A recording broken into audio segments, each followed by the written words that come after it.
الحمد للہ وحدہ لا شریک لہ والصلاة والسلام علی من لا نبی بعد وعلی آلہ واصحابہ الذین اوفوا عہدا اما بعد فاعوذ باللہ من الشیطان الرجیم بسم اللہ الرحمن الرحیم ما کان محمد ابا احد من رجالکم ولکن رسول اللہ وخاتم النبیین وقال النبی صلی اللہ علیہ وسلم ان العلماء ورثۃ الانبیاء اللہم صلی علی محمد وعلی آل محمد کما صلیت علی ابراہیم وعلی آل ابراہیم انک حمید مجید اللہم بارک علی محمد وعلی آل محمد کما بارکت علی ابراہیم وعلی آل ابراہیم انک حمید مجید۔ اللہ تعالیٰ کا بہت احسان ہے کہ اللہ تعالیٰ نے ہم کو علم دین پڑھنے کی توفیق عطا فرمائی۔ رسول اکرم صلی اللہ علیہ وسلم اور انبیاء علیہ السلام کی جو اصل میراث ہے وہ علم دین ہے۔ علم دین میں اہم ترین علوم قرآن کریم، تفسیر کا علم ہے، حدیث پاک کا علم ہے، عقائد کا علم ہے اور فقہ کا علم ہے۔ یہ اہم ترین علوم ہیں جن کو علوم عالیہ کہتے ہیں۔ پھر ان کو حاصل کرنے کے لیے، ان کو سمجھنے کے لیے کبھی صرف ہے، کبھی نحو ہے، کبھی منطق ہے، کبھی ریاضی ہے اور کبھی تاریخ ہے، کبھی کچھ اور پڑھا جاتا ہے، لیکن بنیادی علوم یہی ہے۔ اور ان علوم کو پڑھنے کا مقصد سب سے پہلے اپنی زندگی کو شریعت کے مطابق بنانا ہے، اللہ تعالیٰ کی مرضی، رسول اکرم صلی اللہ علیہ وسلم کی منشا کے مطابق خود کو چلانا ہے۔ اگر کوئی انسان علم دین حاصل کرے اور خود اس پر علم نہ کرے تو اس کے علم سے دوسروں کو فائدہ پہنچ بھی جائے تو اس کو علم حاصل کرنے کا فائدہ کیا ہوا؟ سب سے پہلے انسان کو اپنی ذات کو جہنم سے بچانا ہے، جہنم کی آگ سے بچنا ہے، اللہ کی ناراضگی سے بچنا ہے، رسول اکرم صلی اللہ علیہ وسلم کی ناراضگی سے بچنا ہے سب سے پہلے۔ اس کے بعد پھر علم کے ذریعے اپنے گھر والوں کو، اپنے خاندان کو، محلہ والوں کو، اپنی بستی والوں کو، شہر والوں کو، صوبے والوں کو، ملک والوں کو اور پوری دنیا کو جہنم کی عذاب اور اللہ کی ناراضگی سے بچانے کی فکر کرنا، کوشش کرنا، محنت کرنا، اللہ تعالیٰ کے قریب کرنا، رسول اللہ صلی اللہ علیہ وسلم کی سنت کے مطابق چلانے کی فکر اور محنت کرنا، جنت کی طرف امت کو لے جانے کے لیے تگ و دو کرنا، یہ بات کا مسئلہ ہے۔ سب سے پہلے اپنی ذات کی حفاظت کرنا بہت ضروری ہے۔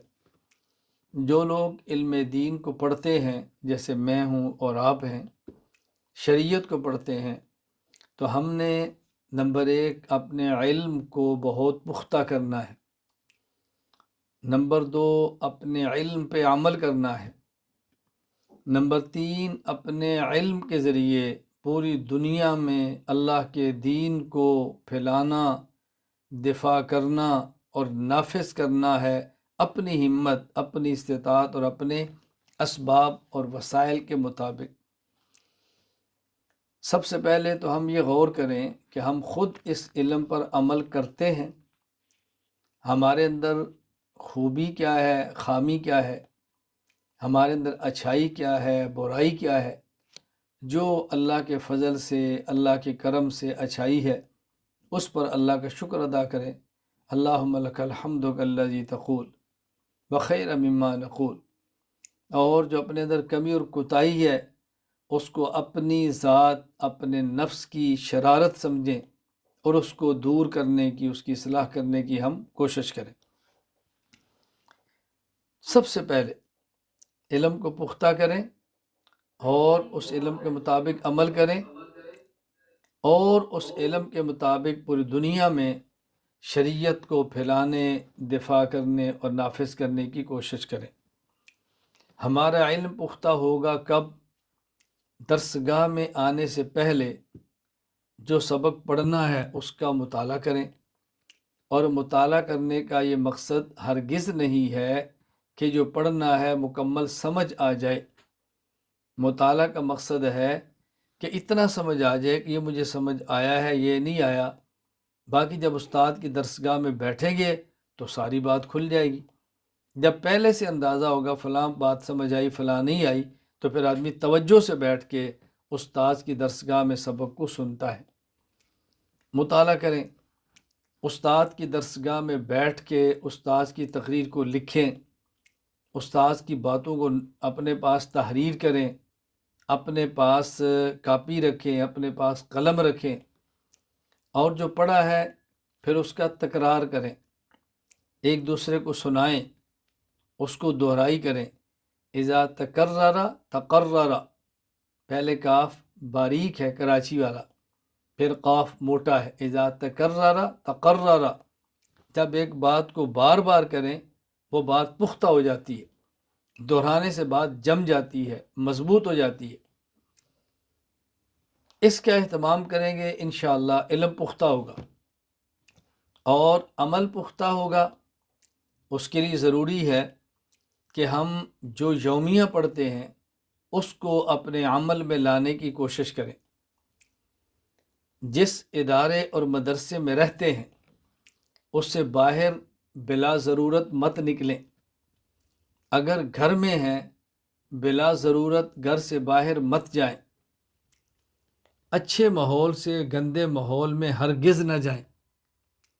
اپنے دوست ایسے بنائیں کہ جو نیک ہوں، جن کو شریعت پر عمل کرنے کا شوق ہو۔ بری دوستی سے خود کو بچائیں۔ زمانہ طالب علمی میں اپنے موبائل کو استعمال نہ کریں، اور اگر کوئی بہت ضرورت ہو تو پھر بوقت ضرورت بقدر ضرورت موبائل کا استعمال کریں، بلا ضرورت بھی نہ کریں، اور جب ضرورت کا وقت نہ ہو تب بھی استعمال نہ کریں۔ تو موبائل کو بقدر ضرورت بوقت ضرورت استعمال کریں، اس سے زیادہ موبائل کو استعمال نہ کریں۔ کسی متبع سنت، کسی صحیح العقیدہ متبع سنت، شیخ کے صحبت یافتہ، اجازت یافتہ، ہم مزاج، جن سے رابطہ ہوتا ہو، ایسے شیخ سے اصلاحی تعلق قائم کریں۔ ہمارے اکابر بسا اوقات منع فرماتے تھے کہ زمانہ طالب علمی میں کوئی طالب علم بیعت کرے، اور آج بھی بعض اکابر کا ذوق زمانہ طالب علمی میں کسی طالب علم کو بیعت کرنے کا نہیں ہے۔ اس کی وجہ وہ سمجھتے ہیں کہ ایسا نہ ہو کہ بیعت کی وجہ سے مراقبے، لطائف، اذکار کی کثرت کی بنیاد پہ اس کا علم کا حرج نہ ہو۔ لیکن اب حالات بتا رہے ہیں اور تجربہ اور مشاہدہ بتا رہا ہے کہ طالب علم کو زمانہ طالب علمی سے ہی بیعت ہو جانا چاہیے، اس کا بہت فائدہ ہوتا ہے۔ ایک جگہ پہ جم جائے گا، اپنے حوال شیخ کو بتائے گا، چھٹیاں شیخ کی صحبت میں گزار لے گا، اور عملی زندگی اس کی درست ہو جائے گی۔ اپنے اندر عمل کا جذبہ ہم پیدا کریں، اور یقین فرمائیں کہ جو اچھی عادات زمانہ طالب علمی میں ہمارے اندر آ گئی وہ موت تک انشاءاللہ رہیں گی، اور جو گندی عادات زمانہ طالب علمی میں پڑ گئی، ان گندی عادات سے جان چھڑانا مدرس، خطیب، امام بننے کے بعد بھی بہت مشکل ہوگا۔ اس لیے زمانہ طالب علمی کو ایک سائنچہ سمجھیں۔ جس طرح ایک سائنچہ ہوتا ہے اس میں مٹی ڈال کے برابر کر تو اسے اینٹ بنتی ہے، اگر وہ سائنچہ ٹیڑھا ہو تو اینٹ کبھی سیدھی نہیں بنتی، اور سائنچہ سیدھا ہو تو اینٹ ٹیڑھی نہیں بنتی۔ تو زمانہ طالب علمی کو اپنا سائنچہ سمجھیں، اس کے اندر جس طرح خود کو ڈھال لیں گے تو اس سائنچے سے باہر نکلنے کے بعد، زمانہ طالب علمی سے فارغ ہونے کے بعد بالکل اسی طرح بن جائیں گے۔ طالب علم کو چاہیے زمانہ طالب علمی میں تہجد کا اہتمام کرے، بہت سارے طلباء کہتے ہیں استاد جی رات دیر تک پڑھتے ہیں، صبح تہجد کے لیے اٹھنا مشکل ہوتا ہے، تو میں ان کی خدمت میں گزارش کرتا ہوں آپ عشاء کی نماز پڑھیں، 2 سنت پڑھیں، اور اس کے بعد تہجد کی نیت سے 2 4 6 8 جتنی توفیق و نوافل پڑھ لیں، اور اس کے بعد وتر پڑھ لیں، یہ آپ کے تہجد ہو جائیں گے۔ طالب علم اشراق کی نماز کا اہتمام کرے۔ جب طالب علم فجر کے بعد مسجد میں رہے اور اشراق تک وہاں تلاوت، ذکر یا کتب کے اندر مصروف رہے پڑھنے میں، تو اس کے لیے اشراق ادا کرنا کیا مشکل ہے؟ ہاں میں سمجھتا ہوں کہ چاشت طلباء کے لیے ادا کرنا ذرا مشکل ہے کہ صبح کا وقت ہوتا ہے۔ اوابین کے نوافل کیا مشکل ہے؟ 3 رکعت فرض کے بعد 2 رکعت سنت اور 4 رکعت نوافل، یہ آپ کے 6 رکعت اوابین بن جائیں گے۔ کتنا آسان ہے۔ زمانے طالب علمی میں تلاوت کا بہت اہتمام کرے۔ جن طلباء کرام کا قرآن کریم حفظ کمزور ہے، وہ شروع سے معمول بنائیں کہ صبح اٹھیں، 1 پاؤں اوپر دیکھ کر تلاوت کریں، پھر زبانی کر لیں یا کسی کو سنا لیں، پھر دن کے نوافل اور سنتوں میں اس کو بار بار پڑھیں، رات تہجد میں پڑھ لیں۔ جب 1 پاؤں کے حساب سے 4 ماہ میں مکمل ہو جائے، پھر آدھا پارہ شروع کر دیں، 2 ماہ میں مکمل ہو جائے، پھر پونا پارہ شروع کر دیں۔ جب وہ مکمل ہو جائے تقریباً 1.5 ماہ میں، اس کے بعد پارہ شروع کر دیں۔ تو آپ دیکھیں قرآن کریم کی تلاوت کی پابندی بھی ہوگی، اور انشاءاللہ قرآن کریم یاد بھی ہوگا، اور رمضان میں مشکل پیش نہیں آئے گی۔ آیات جب استدلال کے لیے پیش کریں گے تو آیات ازبر ہوگی، الجھن پیدا نہیں ہوگی۔ تو زمانہ طالب علم ان چیزوں کا عادت ڈالیں۔ سوشل میڈیا سے بچیں، اخبارات سے بچیں، فضول جرائد سے بچیں، اور بطور خاص جو ہمارے ہم ذہن نہیں ہیں، ہمارے ہم فکر نہیں ہیں، ہمارے ہم عقیدہ نہیں ہیں، ان کی کتب کو مطالعہ کرنے سے بچیں۔ صرف اپنے اکابر کی کتب کا مطالعہ فرمائیں، کیونکہ میں اس وقت گفتگو اہل سنت والجماعت احناف دیوبند سے تعلق رکھنے والے طلباء سے گفتگو کر رہا ہوں، تو میں نے کہوں گا کہ آپ اسی کا اہتمام کریں کہ اپنے ان اکابر کو پڑھیں، ان اکابر کو سنیں۔ پھر تیسرا مرحلہ ہے اس علم کے مطابق دین کو عام کرنا، پھیلانا، دین کو دلائل کے ساتھ بچانا اور دفاع کرنا، اور طاقت اور قوت کے ساتھ اسباب کے درجے میں نافذ کرنا۔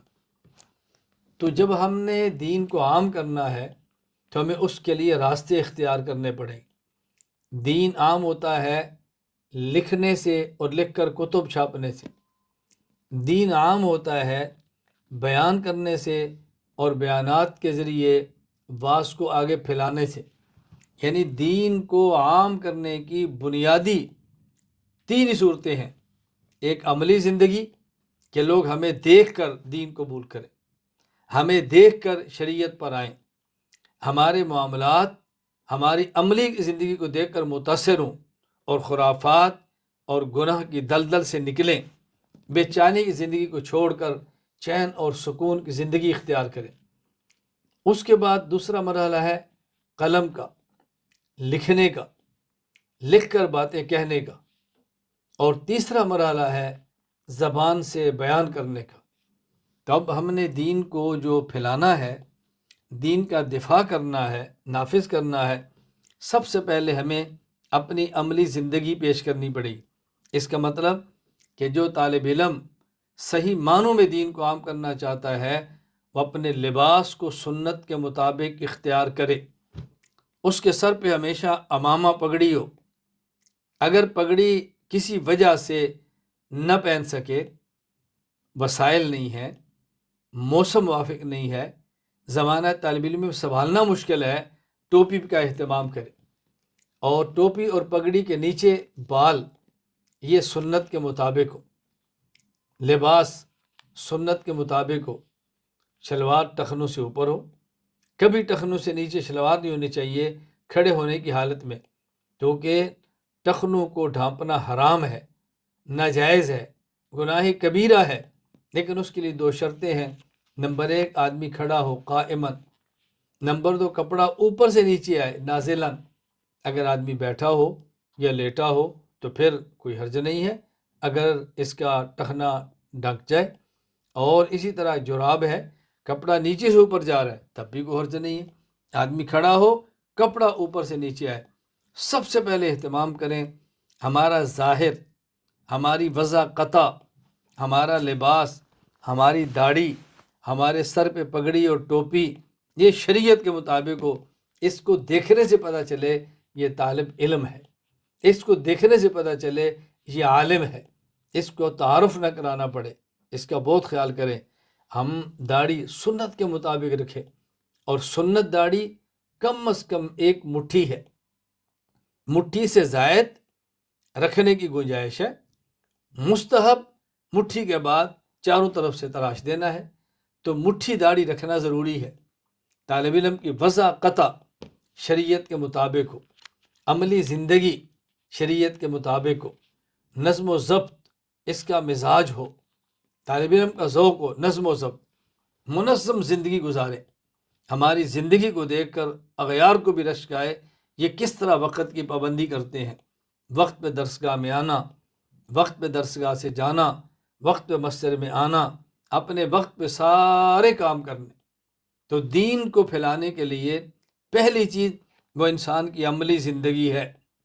دوسری، لکھنا، یہ زمانہ طالب علمی میں عادت ڈالیں مضامین کو لکھنے کی، مضامین کو لکھنے کی، مضمون عربی میں لکھیں، مضمون انگلش میں لکھیں، مضمون اپنی قومی زبان میں لکھیں، مضمون اپنی مادری علاقائی زبان میں لکھیں، کیونکہ ہماری مختلف ضرورتیں ہیں، ہماری مختلف ضرورتیں ہیں، عربی ہماری ضرورت ہے، انگلش ہماری ضرورت ہے، اپنی قومی اور مادری زبان ہماری ضرورت ہے۔ طلبہ کرام زمانہ طالب علمی میں لکھنے کی عادت ڈالیں، مضمون کو لکھیں، ایک مضمون طے کریں، اس مضمون پہ دلائل جمع کریں۔ لیکن میں یہ بات پھر کہوں گا کہ صرف اور صرف اپنے اکابر کی کتب کا مطالعہ کریں، کسی دوسرے کی کتاب کا مطالعہ ہرگز نہ کریں۔ کسی بھی عقیدے، کسی بھی مسئلے پر آپ لکھنا چاہتے ہیں تو پہلے اپنے اکابر کو دیکھیں، جب اس پہ عبور ہو جائے، عقیدہ سمجھ آ جائے، اپنے دلائل سمجھ آ جائیں، اس کے بعد کسی اور کتاب کا مطالعہ فرمائیں۔ تو کوئی کتاب اور کوئی تحریر آپ کو اپنے منہج سے، اپنے مذہب سے، اپنے مسلک سے اور اپنے دین سے انشاءاللہ نہیں ہٹا سکے گی۔ تو مضمون نویسی ہو، مضمون لکھنے کی عادت ہو، انشاء کا ملکہ ہو، تحریر کا ذوق ہو، یہ زمانہ طالب علمی میں ہم اس کی عادت ڈالیں۔ تیسری بات وہ ہے بیان، زبان کا استعمال کرنا۔ زبان کا استعمال کرنا یہ عالم کی شان ہے۔ اللہ تعالیٰ نے حضرت داؤد علیہ السلام کے بارے میں قرآن کریم میں فرمایا آتینا فصل الخطاب۔ حضرت داؤد علیہ السلام کی خصوصیت یہ تھی، اللہ نے ان کو الخطاب الفاصل بین الحق والباطل، بہترین گفتگو کا ملکہ عطا فرمایا تھا، بہترین تقریر فرمایا کرتے تھے۔ اور نبی کریم صلی اللہ علیہ وسلم کا ارشاد ہے ان من البیان لسحر، بعض بیان وہ ہیں جو جادو کی طرح اثر کرتے ہیں۔ ان من البیان لسحر، بعض بیانات وہ ہیں جو جادو کی طرح اثر کرتے ہیں۔ یہ ہے بیان، یعنی بیان ایسا ہو کہ ہم بیان کریں، مخاطب کے دل میں اترے، مخاطب کے دماغ میں اترے، مخاطب ہماری بات کو سمجھنے پر آمادہ ہی نہیں مجبور ہو جائے۔ یہ ہے بیان کی خوبی۔ تو بیان کی طاقت اپنے اندر پیدا کریں۔ آپ اس سے اندازہ فرمائیں کہ بیان اور خطابت تقریر کتنی اہم ہے۔ رسول اکرم صلی اللہ علیہ وسلم کی مبارک خدمت میں نجران کے نصارہ جب آئے، ان کو ناز تھا، ان کو ناز تھا اپنے کلام پر کہ ہمارے شعراء زبردست ہیں، کلام بہت زبردست پڑھتے ہیں، تو ہم اپنا کلام پیش کریں گے۔ رسالت مآب صلی اللہ علیہ وسلم، حضرت خاتم النبیین رسول اللہ صلی اللہ علیہ وسلم نے فرمایا پیش کرو۔ انہوں نے اپنا بندہ کھڑا پیش کیا کلام پیش کرنے کے لیے۔ رسول اکرم صلی اللہ علیہ وسلم نے حضرت حسان بن ثابت رضی اللہ تعالی عنہ کو فرمایا کہ حسان تم اٹھو اور اپنا کلام پیش کرو۔ حضرت حسان نے جو کلام پیش کیا تو نصارہ کے دانت کھٹے کر کے رکھ دیے اور ان کو شرمندہ ہونا پڑا۔ پھر ان کو ناز تھا اپنی خطابت پر کہ ہمارے خطیب زبردست ہوتے ہیں، ہم تقریر بڑی کرتے ہیں، فرمایا لاؤ اپنا خطیب۔ ان کا خطیب اٹھا۔ ادھر سے پھر حضرت رسول اللہ صلی اللہ علیہ وسلم کے صحابی ثابت بن قیس رضی اللہ عنہ اٹھے، وہ خطابت کے جوہر دکھائے کہ نصارہ نجران کو شرمندہ ہونا پڑا۔ خطابت بھی آپ نے دکھائی اور آپ نے کلام بھی دکھایا، آپ کے صحابہ میدان میں نکلے، اور پھر دلائل کی باری آئی تو رسول اللہ صلی اللہ علیہ وسلم خود بنفس نفیس میدان میں دلائل کے انبار لگا رہے ہیں، اور کافر شرمندہ ہوا، شکست سے دوچار ہوا۔ میں اس لیے گزارش کرتا ہوں کہ اس پر طلباء کو زمانہ طالب علمی میں محنت کرنی چاہیے کہ ہم نے دلائل سیکھنے ہیں، ہماری خطابت کا لب و لہجہ درست ہو، خطابت کے الفاظ شستہ ہوں، خطابت میں درد نمایاں ہو، خطابت میں ہمارا چہرہ بتائے کہ یہ محبت سے بات کہہ رہا ہے، دکھ اور درد سے بات کہہ رہا ہے۔ اگر کسی مخالف کے عقیدے پر بھی آپ رد کریں تو رد اس طرح نہ ہو کہ جس سے استہزاء ہو، جس سے مذاق ہو، جس سے لفنگا پن ہو۔ اس سے خود کو بچانے کی کوشش کر رہے ہیں، ورنہ خطابت کی روح نکل جائے گی۔ تو طالب علم کو چاہیے خطابت پہ محنت کرے اور خطابت پہ مشق کرے۔ آج میری اس گفتگو ایسے موقع پر میں کر رہا ہوں کہ مرکز اہل سنت والجماعت سرگودا کے طلباء کرام کے درمیان تقریری مقابلہ تھا۔ الحمدللہ میں نے وہ سنا، طلباء انگریزی میں بول رہے ہیں، اردو میں بول رہے ہیں، اپنی زبانوں میں گفتگو کر رہے ہیں، اور بحمد اللہ تعالی مرکز نے کتنے خطیب دیے ہیں یہ دنیا جانتی ہے، مجھے نام کی ضرورت نہیں، اور اللہ نے ہمیں مزید توفیق عطا فرمائی تو ہم پورے عالم میں کام کرنے کے لیے وہ خطباء تیار کریں گے جو عربی میں بات کریں، انگلش میں بات کریں، اپنی قومی اور مادری زبانوں کے اندر گفتگو کریں انشاءاللہ۔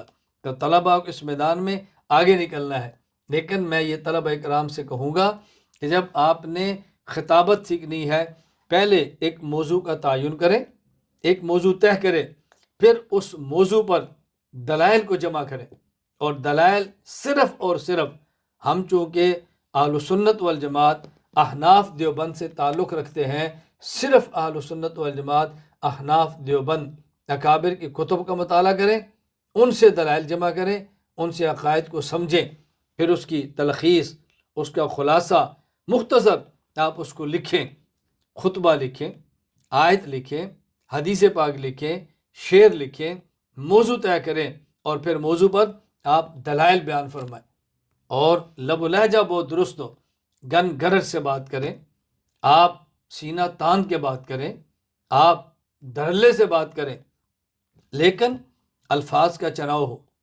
استہزاء نہ ہو، مذاق نہ ہو، اور کسی کی پگڑی نہ اچھالیں، کسی کو ذلیل رسوا کرنے کی نیت سے نہ کریں، اپنے موقف کو بیان کریں۔ اور میں نے بتایا کہ اپنے موضوع پر تیاری کرتے وقت یہ ذہن نشین فرما لیں کہ اپنے اکابر کی کتب کا مطالعہ فرمائیں، دائیں بائیں نہ جائیں، دائیں بائیں ہرگز نہ جائیں، اپنے موضوع پر محنت کریں۔ اللہ ہماری مدد فرمائے، اللہ ہماری نصرت فرمائے، تو ہم نے انشاءاللہ اپنا علم بھی پختہ کرنا ہے، ہم نے اپنی عملی زندگی بھی ٹھیک کرنی ہے، اور ہم نے لکھنا بھی سیکھنا ہے، اور ہم نے بیان کرنا بھی سیکھنا ہے۔ اللہ نے توفیق عطا فرمائی تو مرکز ایسے افراد تیار کرتا رہے گا، اور مرکز سے متعلقہ ادارے ایسے افراد تیار کرتے رہیں گے۔ آپ دیکھ رہے ہیں کتنی بڑی تعداد میں بحمداللہ گفتگو کرنے والے صالح جیت علماء میدان میں آ چکے ہیں، مزید آ رہے ہیں، اور مزید انشاءاللہ اس عنوان پہ آتے رہیں گے۔ میں طلبہ کرام سے بطور خاص آج گزارش کروں گا کہ بیٹا مرکز کا ایک اہم ترین موضوع وہ حقاق حق ابطال باطل ہے۔ اپنے عقائد کو دلائل سے بیان کرنا، اور مخالف کے دلائل کا رد کرنا، اور قوت دلیل سے رد کرنا۔ اسی طرح یہ ہمارے مرکز کا خاص عنوان ہے جس پہ ہم کام کرتے ہیں، اعمال کو بیان کرنا، مسائل کو بیان کرنا، اختلافی مسائل کو قوت دلیل سے بیان کرنا، اعتدال سے بیان کرنا۔ میں یہ کہنا چاہوں گا کہ جب ہمارا بنیادی عنوان احقاق حق، ابطال باطل ہے، فتنوں کا رد ہے، تو فتنوں کے رد کرنے والے کو کبھی بھی فتنوں میں مبتلا نہیں ہونا چاہیے۔ فتنوں کا رد کرنے والے کو کبھی کسی فتنے کا حصہ نہیں بننا چاہیے۔ ہم کبھی کسی کے اردو سے متاثر ہوتے ہیں اور باطل ہے لیکن اردو اس کی دیکھتے ہیں، کبھی باطل ہے خطابت کا لہجہ اس کا دیکھتے ہیں، کبھی باطل ہے تحریر اس کی دیکھتے ہیں۔ ایسا ہرگز نہ کریں۔ بحمد اللہ تعالی میں اللہ کی ذات کا بہت شکر ادا کرتا ہوں کہ اس عنوان پر اتنا ہم نے کام کر دیا ہے کہ طالب علم کو دائیں بائیں جانے کی ضرورت نہیں۔ آپ قرآن کریم سے عقائد اور مسائل پر بات کرنا چاہتے ہیں، دروس القرآن آپ کے پاس موجود ہے 5 جلدوں میں نے 7 سال درس دیا ہے، اس میں یہ تیار کیا ہے اس کو۔ اگر آپ احادیث سے اس عنوان پہ بات کرنا چاہتے ہیں تو دروس الحدیث موجود ہے۔ اگر آپ ہر جمعے کا بطور خاص علماء ایک نیا خطبہ اور نیا مضمون عوام میں بیان کرنا چاہتے ہیں تو آپ اٹھائیں، آپ کے پاس بحمد اللہ تعالی 6 جلدوں میں موجود ہے۔ واضح و نصیحت، آیت موجود، حدیث موجود، اعراب لگا ہوا اور حوالے ساتھ موجود ہیں، کوئی آپ کو الجھن نہیں ہوگی۔ آپ کے پاس سب کچھ موجود ہے، خطبات موجود ہیں، تقاریر موجود ہیں، عقائد پہ کتب موجود ہیں۔ اللہ میں بات سمجھنے کی توفیق عطا فرمائے۔ تو میں ان تمام طلبہ کرام کو جو تقریری اس مقابلہ میں شریک ہوئے تمام کو مبارکباد دیتا ہوں، تمام کی حوصلہ افزائی کرتا ہوں اور تمام سے خوشی کا اظہار کرتا ہوں، اور مجھے امید نہیں یقین ہے کہ آپ طلبہ کرام مزید اپنی خطابت کو نکھاریں گے، آگے بڑھیں گے اور پوری دنیا میں احقاق حق اور ابطال باطل کا فریضہ سر انجام دیں گے۔ اللہ تعالی ہم سب کو حق، اخلاص، اعتدال، دلائل اور تسلسل کے ساتھ بیان کرنے کی توفیق عطا فرمائے۔ وآخر دعوانا ان الحمد للہ رب العالمین۔